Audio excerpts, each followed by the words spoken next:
While PFF grades may not be the end all be all for college football evaluations, it does give a pretty decent barometer of what the talent would look like in the transfer portal. So if they're good enough to be sought after, then there's probably a decent number of dudes we should try to keep too.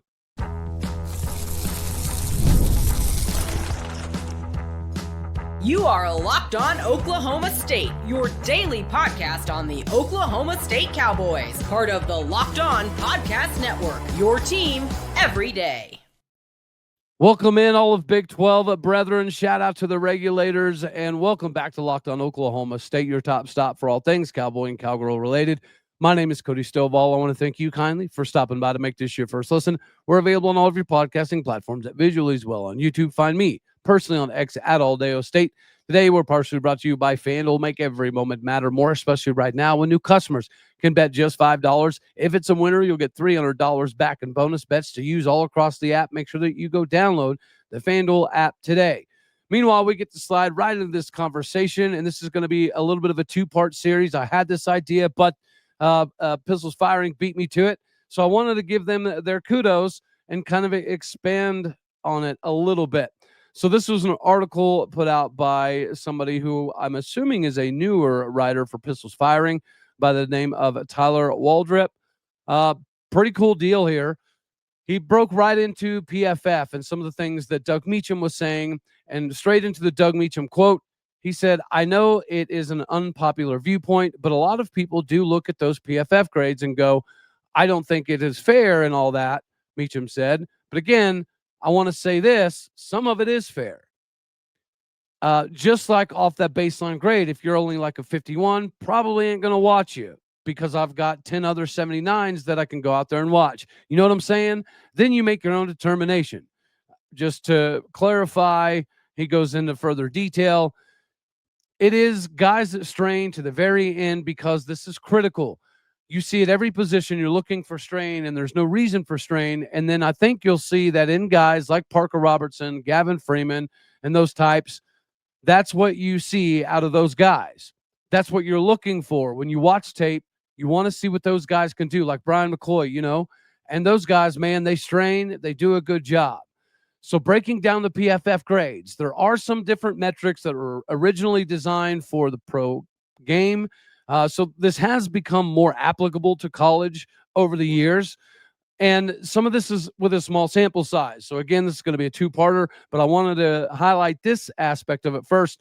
So making the grade, the top-rated players for Oklahoma State, according to PFF this season, were defensive end Jaleel Johnson, running back Rodney Fields, cornerback LaDainian Fields, quarterback Haas Haney, defensive end Kyron Duhan, edge rusher Wendell Gregory, cornerback Eric Fletcher, defensive tackle Armstrong Nodum. Jaleel Johnson had a 78.6, Rodney Fields 76.7, 75.1 for LaDainian, 74.8 for Haas, 73 for Kyron, 72.7 for Wendell, 71 for Eric Fletcher, and 70.7 for Armstrong Nodum.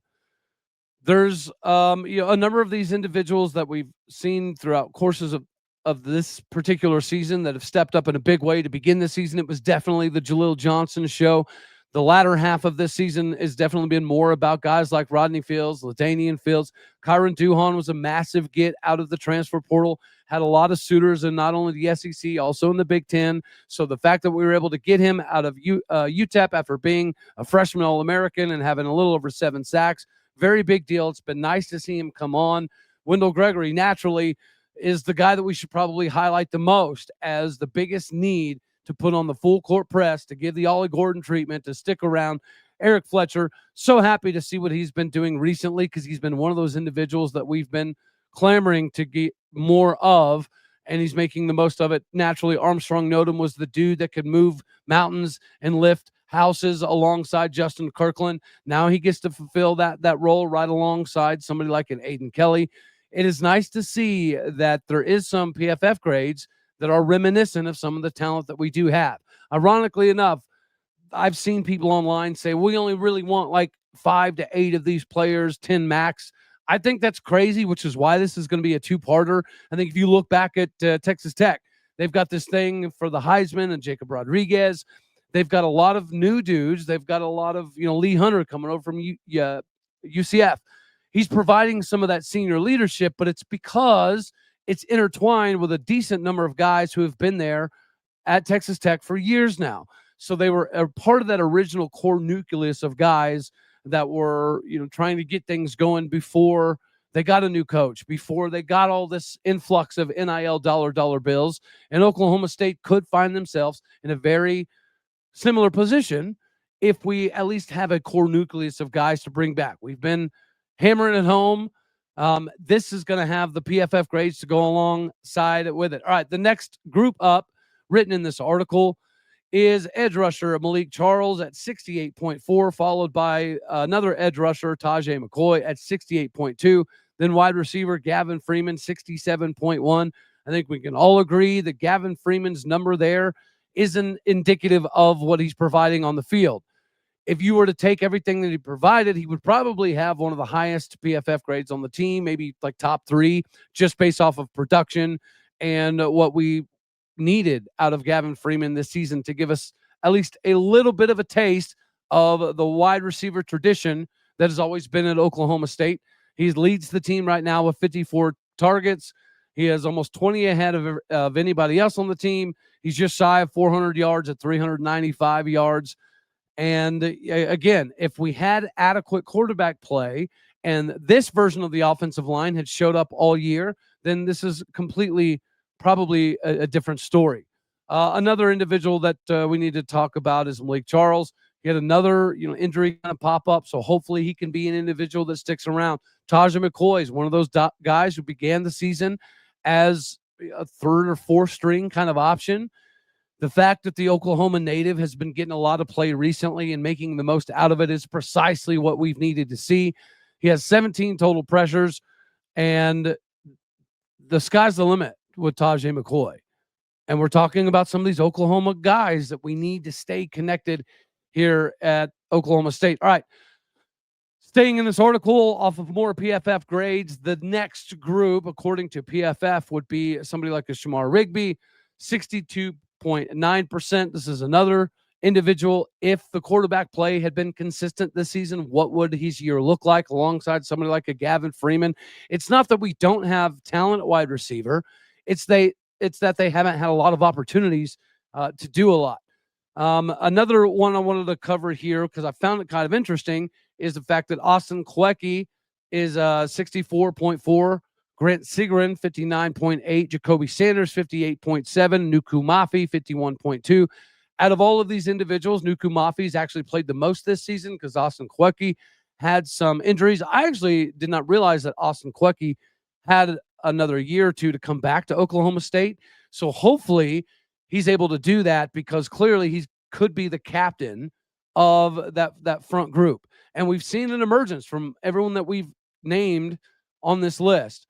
So I think that if you're trying to identify a position group that may need the biggest push outside of the front 7, it's got to be the offensive lineman. So I absolutely love that. Next up, Deshaun Brown at 65.9, much like Jaleel Johnson. He does have a bigger sample size because Jaleel Johnson's missed more of the season due to injury. But Deshaun also had a stretch there in the middle of the season where he went, 5 games without getting to play a single snap because of an injury that he had to overcome. Next up, Josh Ford, 52.6. He's a phenomenal talent, right? Stolder, Oklahoma kid. Absolutely love the way he plays the game. But this last game, as the TV announcers discussed, there was like internal meetings within the locker room, and the players decided either you're in or you're out. If you're half in, then get the flip out. And unfortunately, some of these dudes are going to fall on that. Well, if you're only half in, get the flip out list. Unfortunately, Josh might be a part of that. Hopefully not. It would be great to see him return.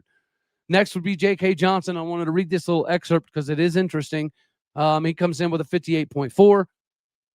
This would require medical redshirt for the 2023 season, but considering he missed the entire year, it is very possible. He has shown flashes throughout the course of the season. He was a very highly rated guy, went to Ohio State, then he went to LSU, didn't quite live up to the hype. He got a decent amount of playing time, then he had some injuries, and he never quite got back to those previous levels. And last on the list is Trip White at 64.3. Tripp is another one of these individuals that probably should have been playing more throughout the course of the season. Now, whenever you go through the list of these individuals, I think maybe Josh Ford is pretty unlikely. Shamar Rigby, probably unlikely, depending on who we do get to come back at quarterback. I think Malik Charles seems to be happy. Tajay McCoy seems to be happy. So out of this top group, I think probably the only one that we really need to have concerns with would be Haas Haney. Seemingly already expressing interest to forego playing this season to have an opportunity elsewhere. And then naturally, Wendell Gregory is going to be an extremely hot commodity nationally.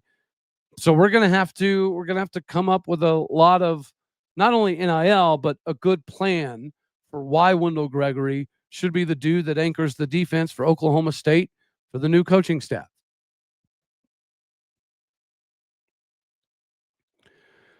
FanDuel is the bee's knees for all of your betting needs. Of course, I know that you guys know that, but we're at that point of the season where the NBA action is heating up, and there's not a better place for you to get in on that action than with FanDuel, the official sports betting partner of the NBA. Even if you miss the start of the game and you want to ride the hot hand, FanDuel has live bets on everything from who's going to score the next bucket to who's going to lead the fourth quarter comeback. Plus, you can even combine your live bets into same-game parlays for a shot at a bigger payout. It keeps every game more exciting, especially when your team's the one making the late push. Go support Cade Cunningham. Go see what Marcus Smart's doing. Go see what the Oklahoma City Thunder are rocking and rolling with. Right now, FanDuel is giving new customers $300 back in bonus bets when your first $5 bet is a winner. So make sure that you head on over to FanDuel.com to sign up and play your game with FanDuel, the official sports betting partner of the NBA. All right, now we get to roll into basketball, and thank the heavens for Steve Lutz and Cowboy basketball for holding up the hoops action yesterday. The Cowboys definitely found a way to get a dub against a pretty scrappy USF team. Shout out to South Florida. They are more scrappy. They're more athletic. They're more tenacious defensively. They're better offensively than Texas A&M. So this was a very hard-fought battle, 103-95, with Victorious Miller leading the charge with 24 points. I think Kanye Clary, he looked not only good, but Kanye Clary may be the best pure distributor of the basketball we've had since somebody like it, Cade Cunningham. Like, he shows flashes of Avery Anderson, flashes of Javon Small, but he has a little bit of a different game, and he's more creative whenever he does get in the lane and kind of finding different angles to get the outlet pass to. So behind all that, he was able to chip in 12 points, Mr. Kanye Clary. Christian Coleman had 15 points. Isaiah Coleman had a few steals. Anthony Roy had 15 points. USF, man, they kind of started off hot. Well, they got caught in the jaw to begin the game, but then they were able to kind of calm it down, and they led for a good portion of the latter half of the first half. Come into the second half, Josh Omofojo had almost 20 points. Or no, he averaged almost 20 points, but he was held to 1 of 7 in this particular ball game. It was nice to see Oklahoma State kind of get some additional help. Hopefully, Parsifala didn't end up with an injury, because he definitely did get one. With 9.8 seconds in the game, something to that effect. It's sad to see somebody go down that late in the ball game, but hopefully it's not that big of a deal, because he's definitely somebody that I think that we're going to need to rely on throughout the course of the season. CJ Brown for USF had 24 points. Joseph Pinion had 20 points. Wes Ennis also had 20 points. And Isaiah Jones chipped in with 14.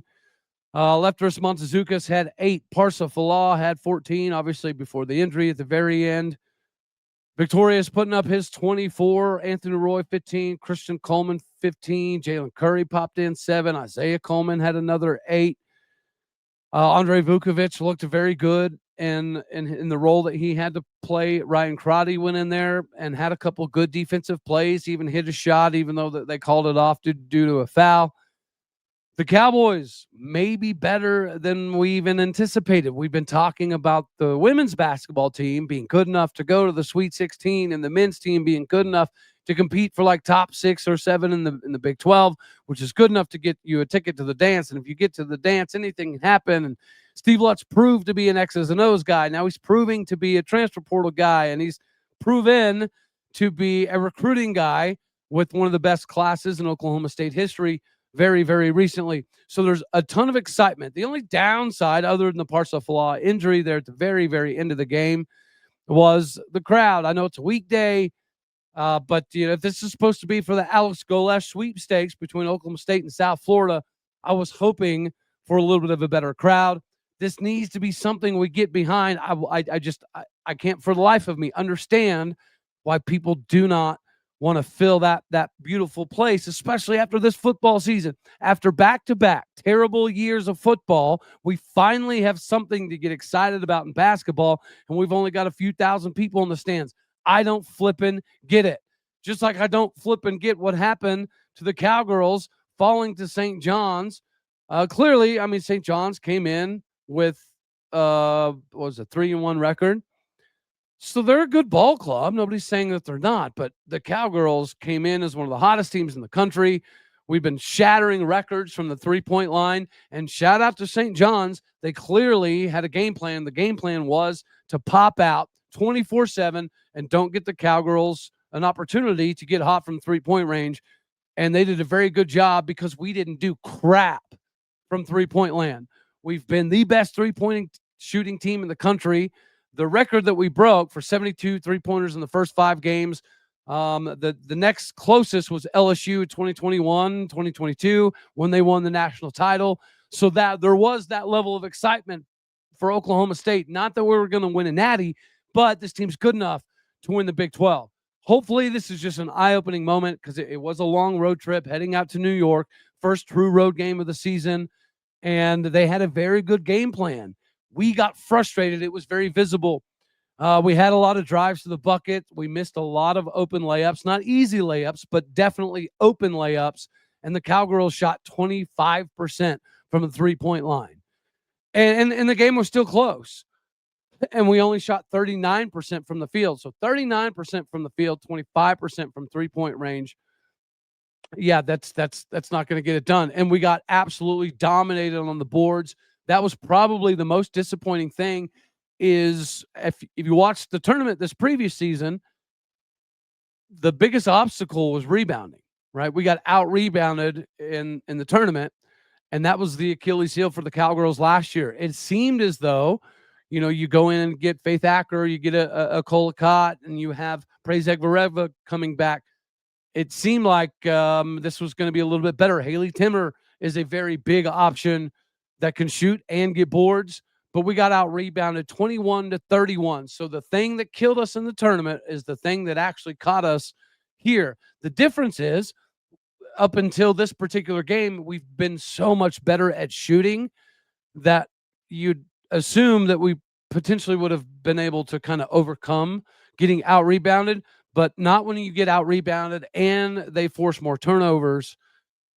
That just it's a recipe for a disaster, and that's exactly what happened. So again, you got to give credit where credit's due. St. John's had a game plan. They knew what Oklahoma State was likely going to try to do, and they took us out of that. I know we went to New York. J.C. Hoyt talked about they were going to enjoy the town, the city, and experience all there is to experience. Well, hopefully we had that team bonding and we got to do all of the experiences because it's supposed to be about taking care of business. And that was not a business trip. We didn't perform like it was a business trip. We didn't treat it like a business trip. We didn't play like it was one, which is why we got beat up the way that we did. And now we have some things to work on. Now we realize that there is a little bit of a chink in the armor, and we're not going to sail through the season like the first handful of games kind of made it look like. Outside the friendly confines of Gallagher Iba Arena, we got slapped in the mouth quite a bit. It's going to be extremely interesting to see how we respond. This is still a Sweet 16 level team, and it'll be interesting now to see what St. John's does. But yeah, we took that one on the chin, and that was hard to swallow.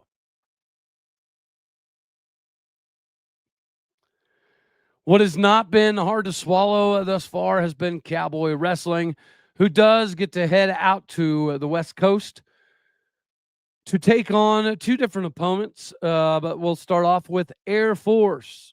The Cowboys moved up from number 5 to number 4.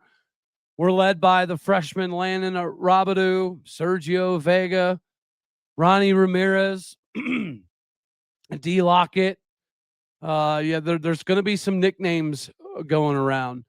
We need to see what Richie Figueroa looks like. We need to see if Casey Swiderski can figure some things out. We need to see what version of Alex Facundo are we going to get? The one who texted somebody or the one who got pinned by somebody?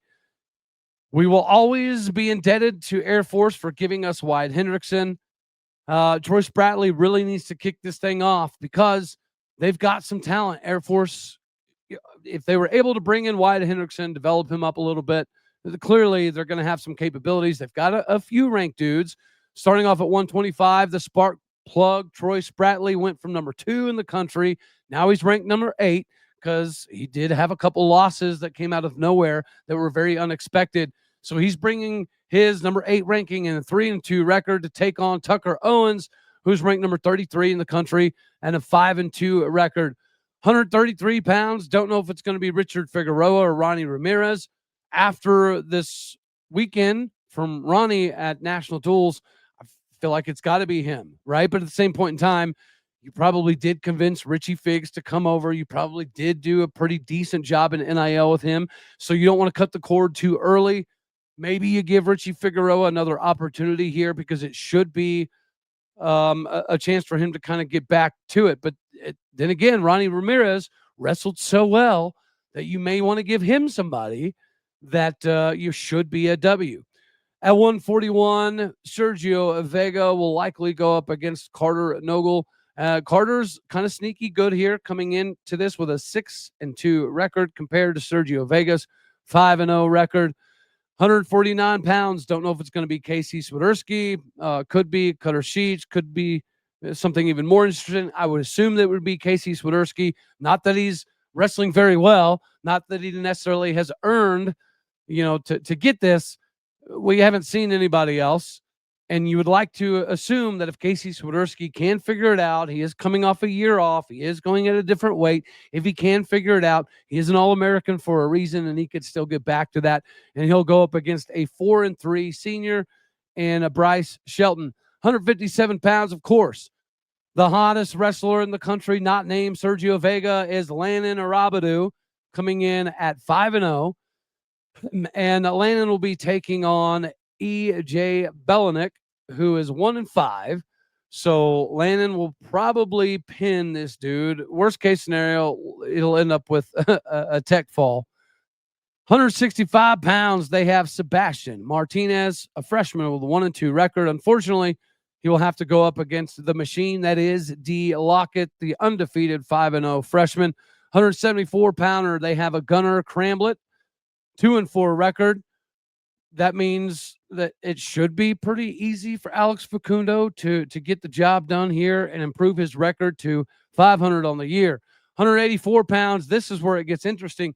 I actually think that Air Force will have a very, very good chance here because Brian Burbaija is a sophomore that is 6-1, 3-0 in conference, ranked in the top 33 in the country. And he's going up against Zach Ryder, who has been very underwhelming this season. The matches that he has won, he didn't really get a bunch of bonus points, and that's what this roster is supposed to be about. It's supposed to be about a roster that's good enough to bonus point their way into eventually catching Penn State. So if there's going to be a loss on the resume for Oklahoma State in this one, it might happen at 184, perhaps 197. I believe in Cody Merrill, but he's another individual, much like Zach Ryder. Maybe it's a weight thing. He doesn't get out there and score a whole lot of points. He did just have a very nice ranked W recently. So he can maybe carry that over in his number 9 ranking, but he does go up against another 6-2 Air Force individual, Carson Tompkins, who's ranked number 31 in America. And then lastly, Connor Doucette, the senior, who barely lost to AJ Ferrari 2-1, brings his 4-1 record to go up against a 5-3 freshman and Rylan Kuhn. Cowboys should easily get this one done, and then we get to head straight from the Air Force duel to Arizona State the next day to take on the Sun Devils. We'll talk about that and a potential back home match for Richie Figueroa. So if he gets the Air Force nod, hopefully he gets a dub and he gets to roll into his former hometown with some momentum. Anywho, that's all we're going to have for this one right here. As always, I love you. God bless. Go Pokes. Thank you for tuning in to make this your first listen here in Locked On Oklahoma State. You could be anywhere. So happy you choose to be here. Do me a favor, hit the like button if you liked it, dislike if you didn't. That's okay too. More importantly, share, comment, and subscribe. My podcast, people out there, you're everything that makes this work. I appreciate what you do. So go do what you do. Hit the stars. Leave some reviews. All righty, y'all. Later, my taters.